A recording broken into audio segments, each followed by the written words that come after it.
When you first talked to Yorgos about it, how did he... Oh, that's interesting. How did he describe it?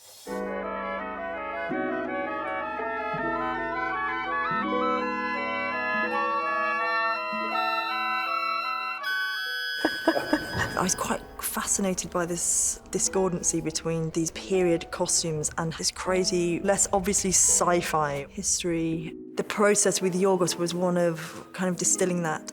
He gives you quite a long leash. He doesn't micromanage or tell you what to do, and I found that really fascinating. And I had a whole massive journey of my own, strange body forms in bold, lurid colours.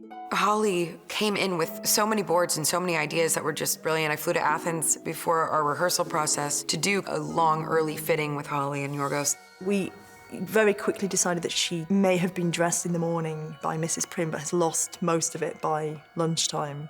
We had a very good starting point with Bella because she's so unique. You can imagine that she would put together her looks in a strange way.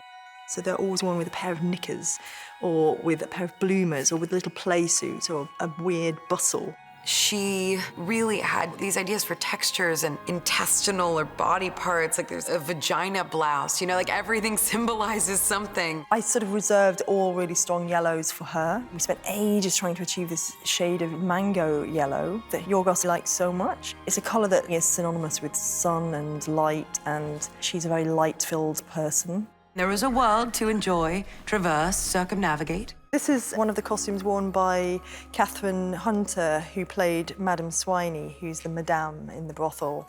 I found this fabric, which I really like, 'cause it's super textural, and the crushed velvet, I associate it as being quite a seedy fabric.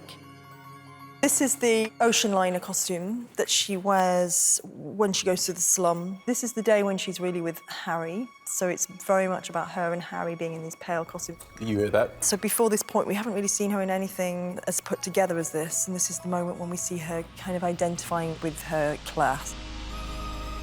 This was not going to be a very traditional period film, so she could work with fabrics, deconstructing the period look. We got the opportunity to reveal layers of garments that we would never normally see in films. Yorgos is really drawn to strange material qualities. He likes things that have a hard-to-place texture. I don't think Yorgos would ever say we're setting this in the 1890s, but he really loved the big sleeves of the 1890s. The silhouette of the period creates this super svelte female body by making the shoulders huge. I think I'm just nervous because of the fall, because that's so constricting. She doesn't wear a corset at all in the film for her performance, particularly when she's very young, like a new person, and at her most childlike. The language of her movement just could not have coped with the corset. And then it's as if she has this separate wardrobe that's almost been waiting for her, that's, you know, a bit more grown up. I think it sort of doesn't really matter that they're from another period, actually. With Holly, the costume designer, it's not just about look, it's about practicality. Willem has these boiler suits. We made one that was like based on the idea of what if a smoking jacket was a very tailored smoking jacket boiler suit. I'm actually something of a romantic, Max. And everything has these little sort of smiley pockets that look like orifices, and he plugs his tubing through this funny little hole. Everybody's costume is gorgeous. I could walk down Fifth Avenue with this today, then actually look cool. Men were very peacockish in the Victorian age. I mean, sumptuous, like wild. We took that to the extreme. I mean, I probably had like 15 fittings. Everything was tailor-made. We just look at a lot of things and images and pictures and discuss about the characters. It gives you the freedom to think outside the box. I think Holly really is incredibly brilliant. I think that the ideas that she was coming up with were very challenging to execute and were all deeply thought through and inspired.